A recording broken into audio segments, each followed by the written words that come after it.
C'est toujours un grand honneur de rencontrer Son Excellence Paul Biya. Nous avons discuté de notre partenariat continu et réussi dans la guerre contre Boko Haram. Je l'ai félicité pour le succès des forces armées camerounaises dans cette lutte.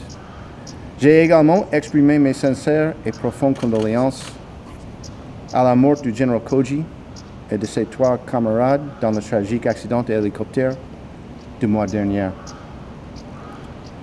Nous avons également discuté de l'évolution et de la croissance continue de nos relations et partenariats bilatéraux plus larges dans le contexte de l'inauguration du président Trump et de la confirmation du secrétaire d'État Rex Tillerson. Enfin, nous avons convenu que la démocratie, l'état de droit, le respect des droits de l'homme et des consultations inclusives et légitimes dans tous les segments et secteurs de la société sont importants pour assurer un avenir prometteur à tous les Camerounais. J'ai félicité le président pour ses efforts continus visant à instaurer un climat des affaires transparent et sans corruption qui attire l'investissement que le Cameroun doit instaurer pour créer des emplois afin d'employer sa jeunesse dynamique. Les jeunes sont vraiment l'avenir de cette grande nation et il était important de les inclure dans les discussions et les consultations sur l'avenir du pays.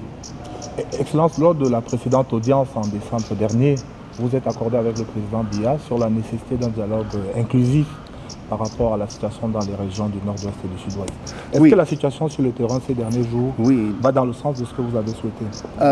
Comme notre expérience dans les années 60, où il y avait des manifestations aux États-Unis, selon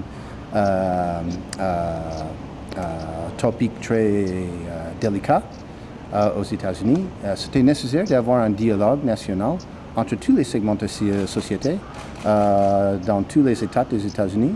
C'était important d'avoir un dialogue. Donc pour nous, ici au Cameroun, nous sommes heureux de voir le dialogue et action non violente pour résoudre les problèmes, les différences entre les peuples camerounais. C'est une affaire domestique, ce n'est pas pour nous de discuter, mais de l'autre côté, nous sommes très heureux de voir effort dialogue et contre la violence. Merci.